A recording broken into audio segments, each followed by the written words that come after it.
We're just months away or a month away from the conclusion of the 2025-2026 football season, and it's reaching fever pitch. Both the Betway Premiership, the English Premier League rather, and of course the UEFA Champions League, where the road to Budapest intensifies.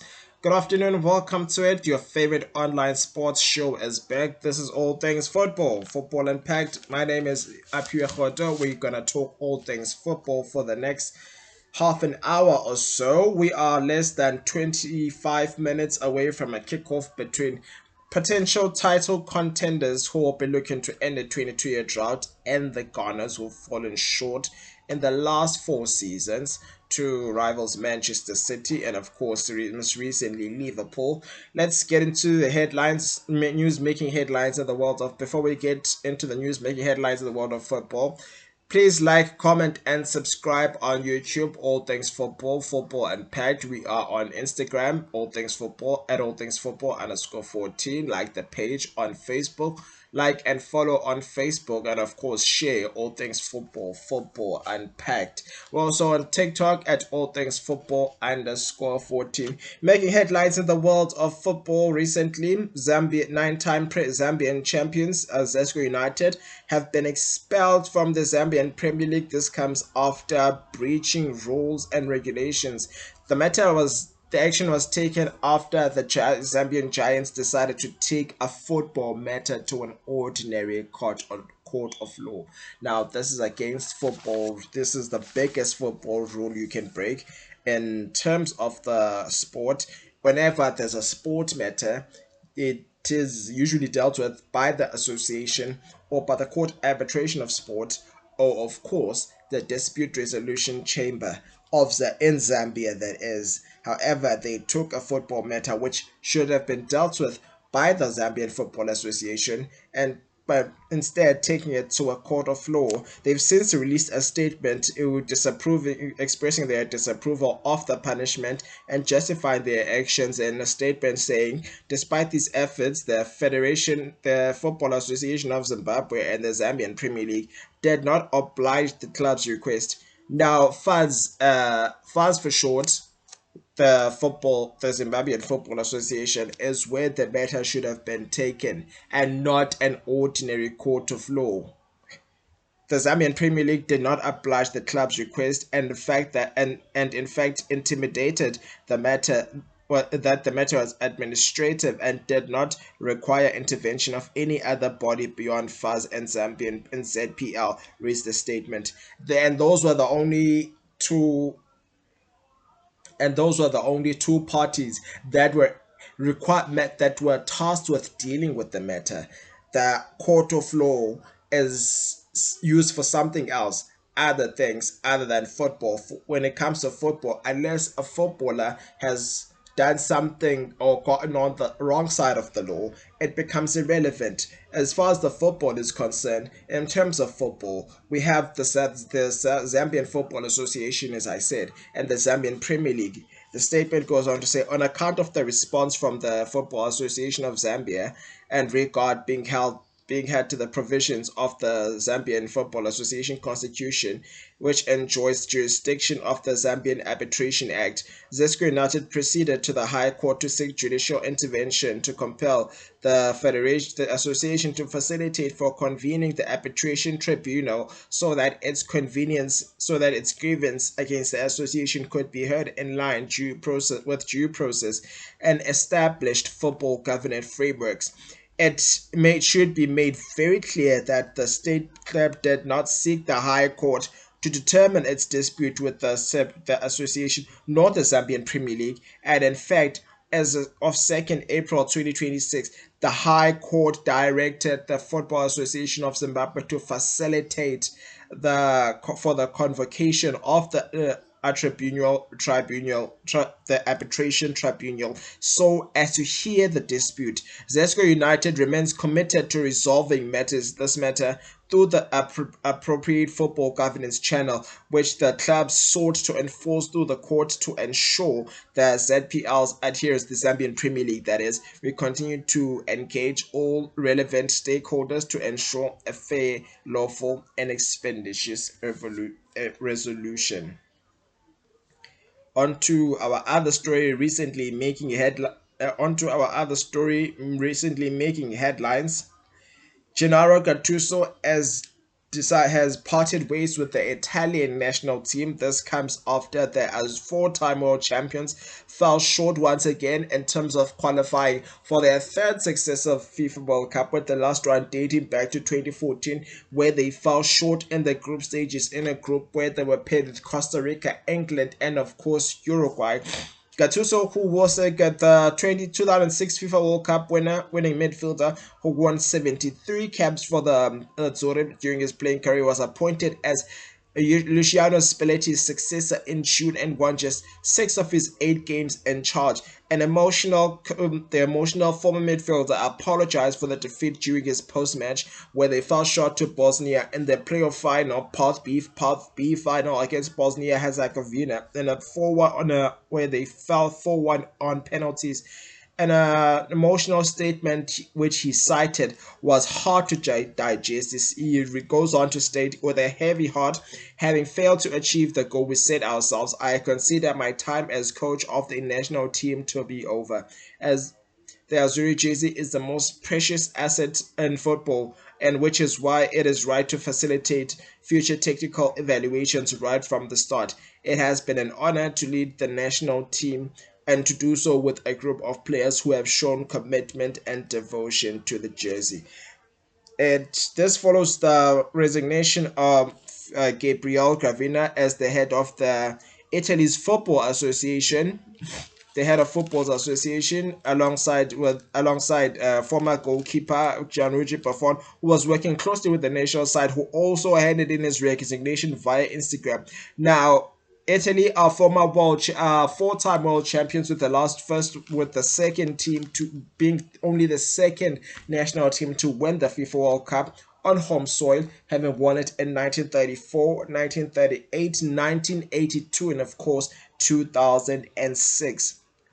No previous winner of the tournament has missed 3 World Cups in a row, with Italy now having missed out on Russia 2018 and Qatar 2022. Now let's turn our attention to potential replacements for the former Italian midfielder and coach. On the list, according to now this list was compiled by a senior sports journalist from the BBC Sport, Andy Cryer. The potential replacements include the likes of Massimiliano Allegri, who was apparently been touted by many to be the fans' choice for the vacant role. He has achieved considerable success in Italian football. Now he is currently on the books of AC Milan for his second spell at San Siro, so it could take a lot of convincing, most likely buy him out to give up for the national team job.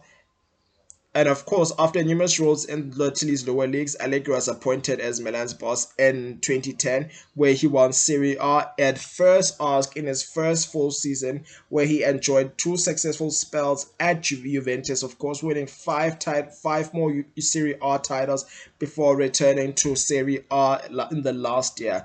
Potential second option. Now I must remind you, like I said earlier, this list of top 5 replacements, these are potential replacements. Keyword potential. Now this list was compiled by BBC senior sports journalist, British Broadcasting Corporation senior sports journalist, and Andy Cryer, a very seasoned sports journalist. Another man which was brought name that was thrown in the head is that of Roberto Mancini. Now he could be looking for his second spell, could be a chance to return. He understands the way of doing things. He brought some substantial success to the side, having won the series, having ended a Euro drought with Azzurri winning the last one, which was played around Europe, leading them to a 37-match unbeaten run, which is by still to this date a record which is held by any coach, which is to be held which is to be beaten by any coach that has since succeeded the tactician, the Italian tactician. He handed in his resignation in August 23 after failing to qualify for the 2022 World Cup, and subsequently had a short spell with the Saudi Arabian national team. Now he's currently in charge of the Qatari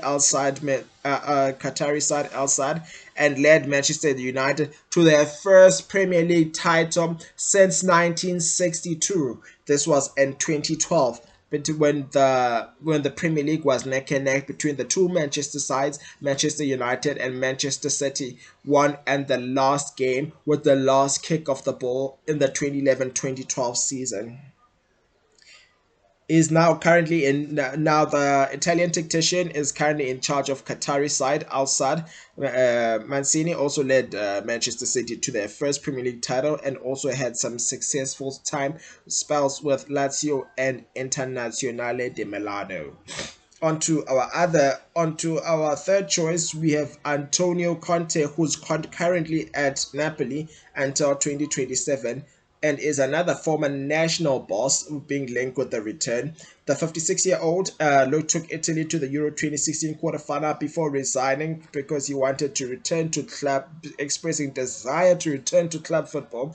He enjoyed some relative success with Juventus, where he won 3 straight Serie A titles, a Premier League and an FA Cup with Chelsea double, and of course 2 more league crowns with Internazionale de Milano and of course Napoli. Another one is a 2006 FIFA World Cup winning captain in Fabio Cannavaro. Relatively wild card, but what better way to attempt to restore a feel good factor than a football to Italian football than to appoint a football legend. Now, if this were to happen, now I must remind you, if this were to happen, Fabio Cannavaro, in the event that Italy qualify for the World Cup, which they've placed a bid to host in 2038 after Saudi Arabia in 2034, Fabio Cannavaro will become the third man to win the FIFA World Cup as a captain, not just as a player. However, win it as captain and a coach, following the likes of the late Franz Beckenbauer, Didier Deschamps, who's set to call time on his coaching career after the upcoming FIFA World Cup with the Le Bleu, who are the 2018 FIFA World Cup winners, and of course last tournament runners-up. Not forgetting the late Mario Zagallo, who's just going to be the third, right? I beg your pardon. After the late Franz Beckenbauer in 1974, which he won as a captain. Didier Deschamps, France's 1998 winning captain. And of course, what better way to bring a feel good factor? At 2006 FIFA World Cup winning captain, who also won a Ballon d'Or at the same time. He will lead Uzbekistan into their first World Cup in the summer, but could be tempted by a return after the summer. Captaining the World Cup winning team in Italy, the defender does not have a scintillating managerial pedigree. On to our last option, Stefano Pioli, who's formerly of AC Milan and Fiorentina, is currently a free agent and will jump at the chance to manage the national team. The 60-year-old tactician has also managed the likes of Lazio and Internazionale Milano, and only has one Serie A title to his name, which he won with Internazionale's rivals and AC Milan. On to our next story. Coach Hugo Broos has expressed desire and has named his pick, rather, or has picked his pick and his potential opponent with going into the upcoming FIFA World Cup. Now Bafana lost friendly, losing their first game and losing their first home game since the 2020 where they lost during the COVID period, losing to Zambia by 2-1 at the Royal Bafokeng Stadium. They recently lost to Panama by 2-1 at the DHL Stadium on Tuesday. The first match was played at the Mozambique Stadium, which was held to which the 1996 AFCON winners were held to a 1-1 draw on Friday the 3rd of April, rather.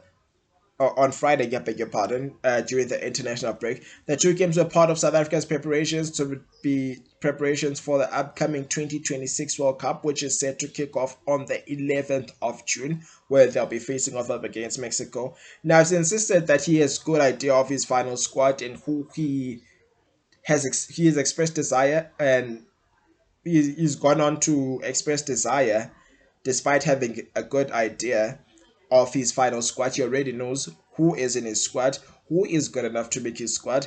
He's since expressed desire to at least play one more friendly ahead of the global showpiece. And speaking to SABC Sport, he said there has to be another friendly that is for sure in June, most likely gonna be in North America. So for the moment, we don't know which team, most likely an England side or a French side or a potential Germany or Japan, for instance, potentially Japan, Saudi Arabia, who we are no strangers to. Remember, I must remind you that Bafana and Japan have have faced off prior to the 2010 World Cup in November 2009 in a game that was played at the Nelson Mandela Bay Stadium, when it was played to a goal, which was held to a goalless draw. So for the moment, we don't know which team or what country, but on the other side, I would like to maybe play against a European team or maybe an Asian team, because we know we are going to play against South Korea in the World Cup.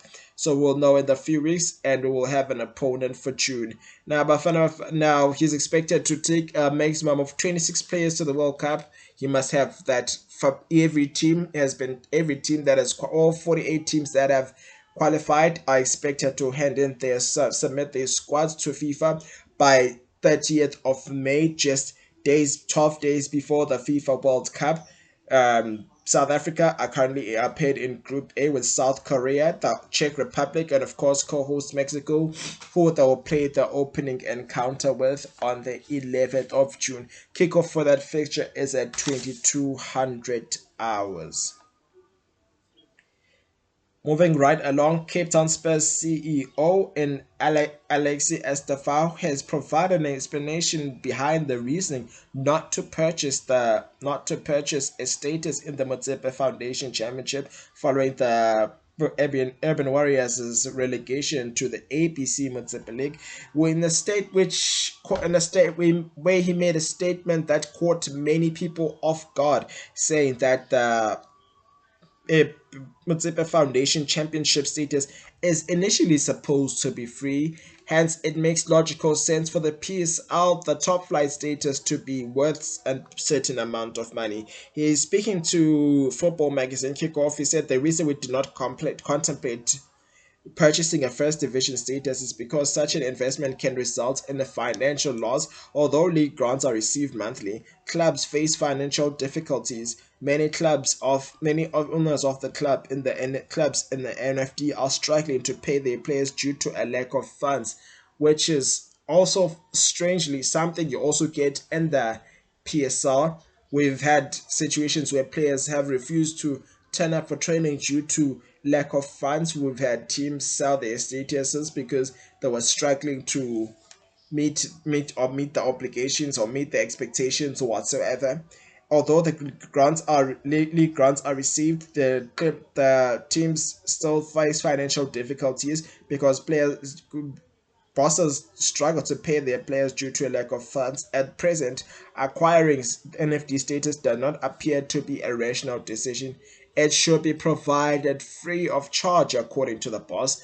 I want to know what you think. Should the NF Motsepe Foundation status be provided free of charge? Join in the conversation. Hit that like button. By the way, please support the program on All Things Football on YouTube. We're on YouTube. Hit that subscribe button. Hit that like button. Hit that comment button. Say something. Ring the bell for notification for episodes that premiere every Saturday afternoon at lunchtime.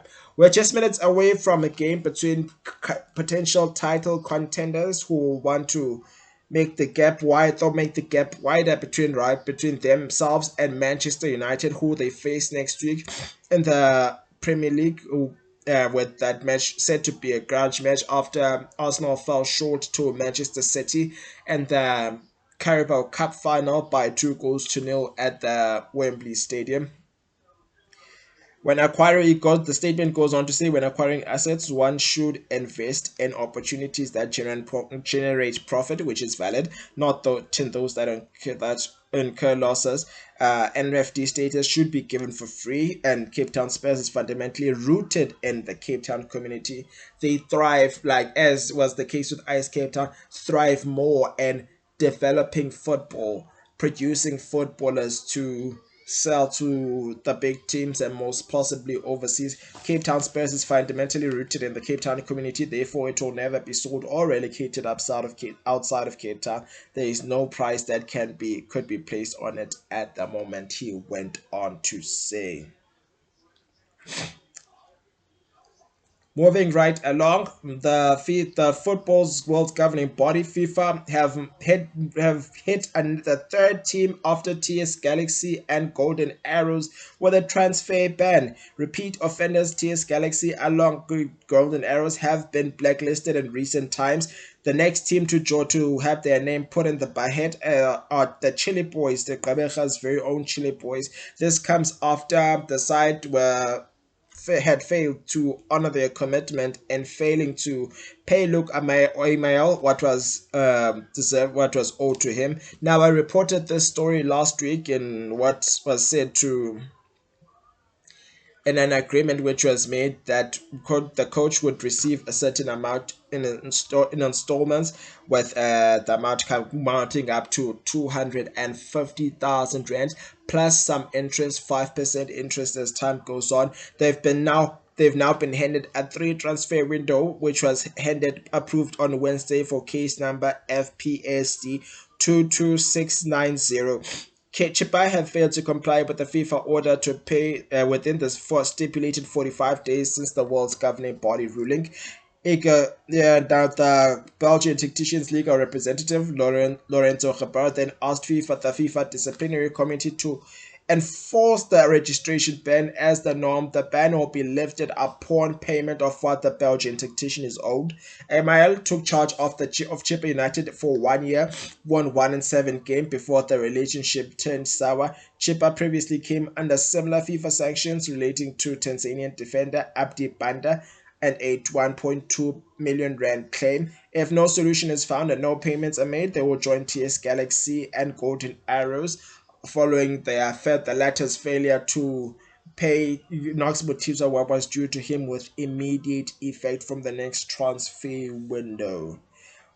On to our penultimate story, just to say the least. On to our next story. Moving right along, Kaiser, the Premier Soccer League have confirmed the venue for the upcoming Nedbank Cup final, which will see TS Galaxy take on Durban City. Now, Durban City will reach the final following an own goal, following after beating lower division side and Keswick Stars through an own goal. We'll give you the results of the what transpired in that game. Peter Mkaba will host the game as the Premier Soccer League announced on social media. The game will be played at the Peter Mkaba Stadium on Saturday, the 2nd of May. The new Peter Mkaba, that is. Durban City will be the designated home team for the final, which gives them preference over the bench. Now, this is a neutral. Now, with cup finals in football, as in the PSL and Europe, we choose a neutral venue, unlike the CAF Champions League, where we don't have a neutral venue, where we have two finals instead, a home and away final, a first leg final and a second leg final. We have a home final, a neutral final, which is played in a neutral venue, so as not to favor any of the two sides. Therefore, in this case, Durban City are going to play at home, meaning they get to decide which home kit they get to wear, choosing at which dressing room, the bench, and which side of the tunnel they're going to come out of as they walk into the field of play for the game that's set to take place. Moving right, the time for that fixture will be determined in due course. Moving right along, Kaiser Chiefs have been hit with on the receiving end of a derby on the receiving hit by Derby concerns in terms of suspension, with the disciplinary factor having been a letdown in terms of the cautions, that is. As the Derby builds eligibility interest also comes into play, despite the Derby being over 2 weeks. Now the Derby has been sold is a sold out affair, well, and was moved to the Sunday, the 26th of April, the second Derby to be played on a Sunday in the PSL era, which was supposed to be played on April the 25th, or now be played on the 26th of April. The concern comes from Fundo Vilagazi, who has played less than 5 minutes due to injury missed, with injuries hampering his process. There's also cases of the likes of Flavio Silva, Spesi Ndlovu, and of course Spesi Nkosing Pile Ngobo, who are also currently sitting on 3 yellow cards, and with the next yellow card meaning they are going to miss out on the Soweto derby. Kaizer Chiefs host TS Galaxy tomorrow at the FNB Stadium. Kickoff for that fixture is at 1500 hours. Moving on to one of our stories, onto our other story. Liverpool captain Andrew Robinson has announced that he will be leaving the Reds come end of the season when his contract expires in June.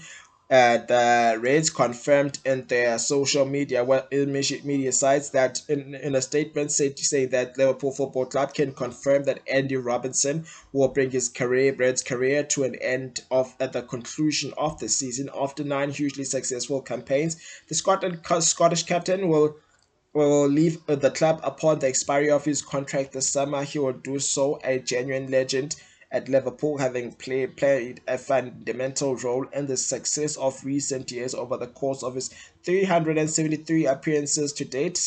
Now, the Scottish defender signed from Hull City in 2017, winning 2 Premier League titles, a Champions League and FA Cup, 2 League Cups, and of course the FIFA Club World Cup and the FA Super Cup, not forgetting the Community Shield. However, the celebration of Robertson is firmly on hold until the conclusion of the campaign, with the number 26 fully focused on helping the Reds to the end the 2025-26 as successfully as possible. Another story that has been doing the rounds is that Andy Robertson has since called time on his career. Has called the Welsh and the Aaron Ramsey has former speaking of the Premier League, former Arsenal mid forward attacker, that is, and Aaron Ramsey has also called time in his career. In a statement that he put out this week on his social media, he said that this has not been an easy decision to make. After a lot of consideration, I've decided to retire from football. Firstly, I want to start with Wales. This has been my privilege. It has been my privilege to wear the Welsh shirt and experience so many incredible moments in it. It would have not been possible without the incredible input of all the managers I've played under and all of the staff who have helped me in many years. The Red Bull, you have been through thick and thin. You have been there through the highs and lows.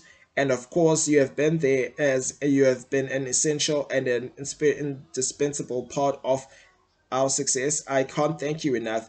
We've been through everything together, and it's been an honor to represent you,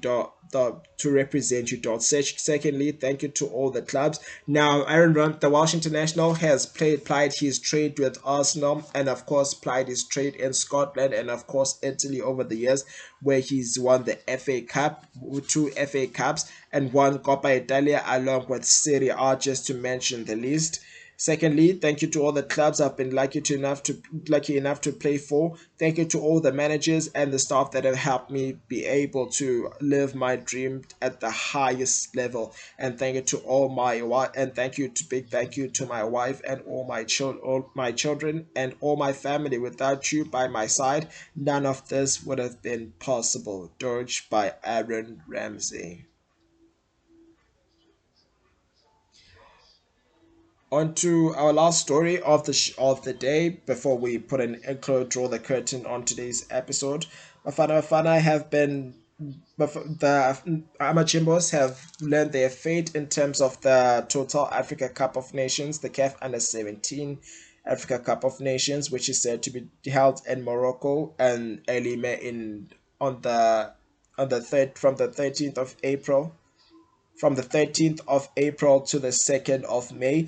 Now Junior Youth International, the Junior Youth Tournament will host features 16 teams, which will include host and champions Morocco. The draw was conducted in CAF's headquarters in Cairo, which saw 16 teams split into four groups of four, where the top 10 teams will qualify to represent CAF at the 2026 FIFA World Cup, which will be hosted in Qatar later in the year. Group 1 sees Morocco facing North African neighbors in Tunisia, Egypt, and Ethiopia in an all North African affair. Group 2 will see the Ivory Coast take on Cameroon, Uganda, and of course the Democratic Republic of Congo. Group 3 will see Mali, Angola, Tanzania, and of course Mozambique, while Group 4 will see Senegal, last year's runners-up South Africa, Algeria, and of course the Black Starlets of Ghana.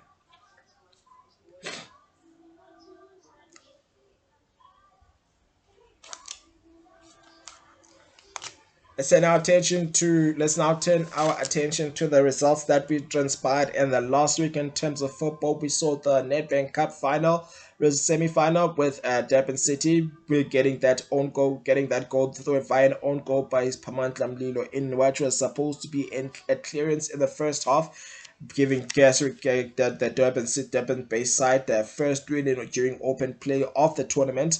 While TS Galaxy needed spot kicks after coming from behind to win by 4 goals to 3 through a goal by by Victor Litswalo to win by 4 goals to 3 on spot kicks after the two teams could not be separated in 120 minutes. The Nedbank Cup final will see Durban City take on TS Galaxy at the Peter Mkaba Stadium on Saturday, the 2nd of May, at a time that is yet to be confirmed.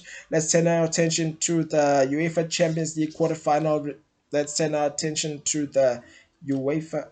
Moving right along to the Betway Premiership, brother. The Betway Premiership kicked off, made its return on Monday, the 6th of April, where we saw on Monday, the 6th of April, Kaiser Chiefs making it 3 out of 3 rather, where they came from a goal down to beat Albert College by 3 goals to 1. Amazulu winning by 2 when Sekuna United could not be separated, playing to a 2-all draw. Tuesday saw Chippa United proving too strong for Swelele FC, winning by that odd goal. Durban City fell short to Mamelodi potential title contenders in Mamelodi Sundowns by an odd goal, while Orlando's Pirates put 5 past golden arrows without a response, with braces from Tumelo from man of the match.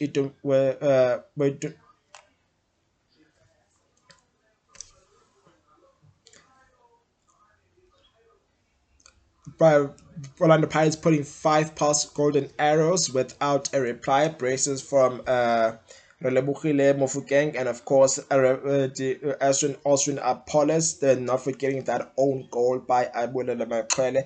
Makesi FC fighting for their top flight lives, putting 3 past Marimo Gallants without a reply, winning by 3 goals to 0. 2-1 Richards Bay proved to be not there, no pushovers when they put Stellenbosch to the sword, beating them by 2 goals to 1. TS Galaxy suffered their first loss at the Solomon Mahlangu Stadium, Kamhlanga losing by 2 goals to 1 with the consolation goal pulled back by Igor Silva, who came off the bench.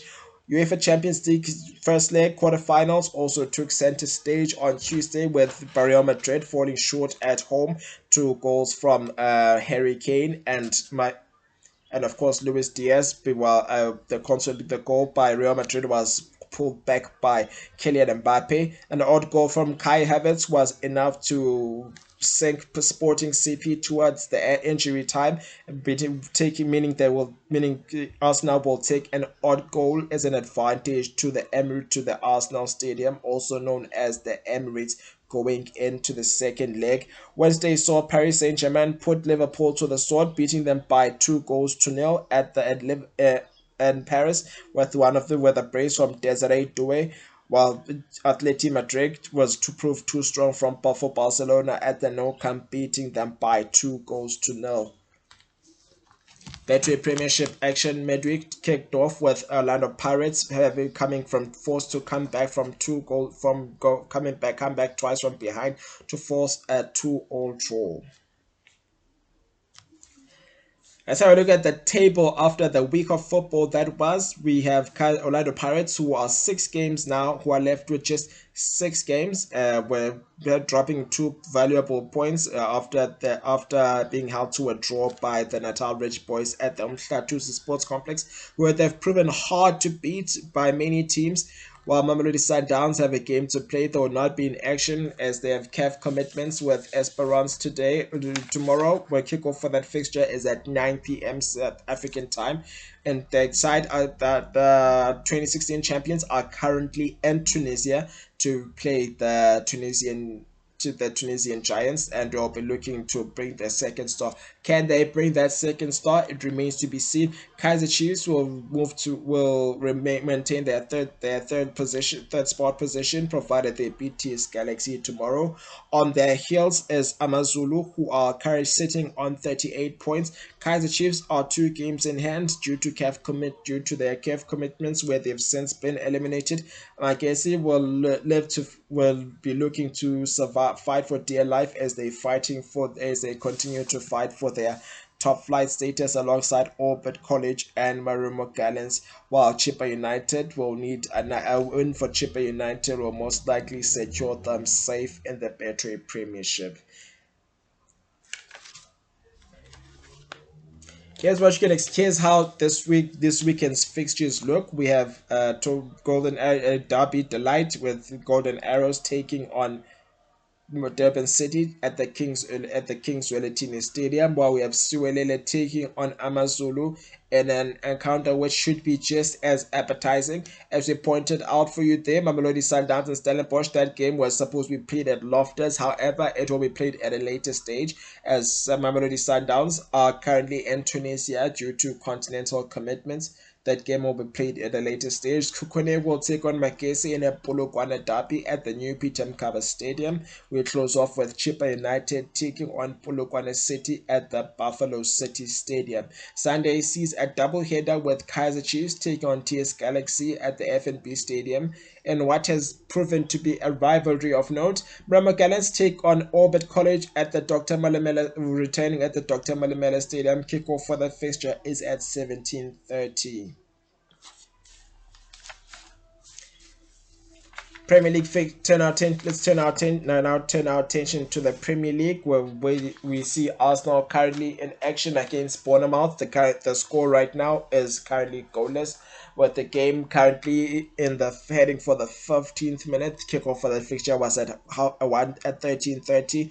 Arsenal versus Bournemouth. West Ham took on Wolves, the Hammers proved too strong for the struggling Wolverhampton Wanderers, beating them by 4-0. Arsenal take on Bournemouth. That game is currently underway. The score is currently 0-0, followed by Brentford, who will be taking on Everton, where the Bees will be looking to sting their toffees at the GTAC Community Stadium. Burnley take on a struggling Burnley, who are fighting for their top flight lives, will face off against Brighton. Liverpool will close off with a late kickoff, and Liverpool taking on Fulham, I beg your pardon, and Anfield. Crystal Palace will face off against Newcastle. Sunderland will take on Tottenham Hotspur tomorrow. Nottingham Forest will take on Aston Villa in an encounter that should be just as interesting. We conclude that game with a blockbuster, which will see a Champions League position fight versus a Premier League title contender facing off when Chelsea take on Manchester City at the Stamford Bridge. We close off with one of the oldest rivalries of all time, with Quentin Fortune's former side in Manchester United facing off against our very own Lucas Radebe's former side in Leeds United.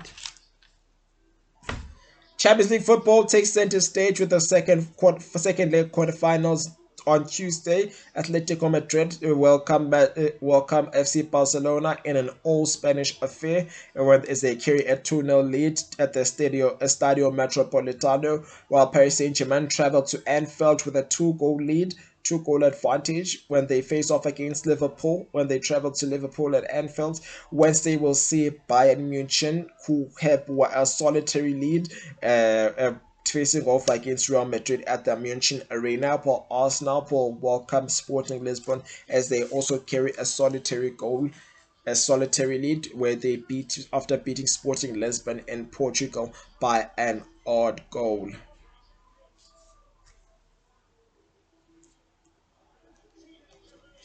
So speaking of the of the Premier League encounter that kicked off of just 15 minutes ago, the score is currently 1-0 with Bournemouth having drawn first blood, with Bournemouth the Cherries having drawn first blood against the Gunners, who are title contenders, hoping to put a dent on the Arsenal's chances, and in the process doing the Sky Blue a favor in terms of uh, narrowing the gap between the two sides, or shortening the gap between the two sides in terms of the Premier League title and the towards the end of the season which will be concluded on Sunday, the 24th of May. And that's all we have time for on All Things Football. Hope you enjoy the show. Thank you in advance for watching. We are just an hour and some minutes away from the Betway Premiership Durban Durban Derby between Durban City and Golden Arrows. The show is dedicated to the 43 victims that lost their lives in the Ellis Park Stampede, as today marks the 25th anniversary of what the sad events that transpired in the game between Kaiser Chiefs and Orlando Pirates at Ellis Park Stadium, where 43 spectators lost their lives just 10 years after the Orkney disaster in 1991, where 42 people lost their lives during a stampede which transpired at the Alphenema Stadium between Kaiser Chiefs and Orlando Pirates. May their souls continue resting in peace. Please like, comment, and share, and subscribe the show while at it. Tell me what you think. Tell me what your take is on Zesco being expelled from the Zambian Premier League. Was it the perfect idea? Are Pirates still in it after being held by Richards Bay last night? Are they still in it? Are they out of it? Let's have a conversation. Enjoy the show. Enjoy the football. Take care of yourselves and each other. Cheers.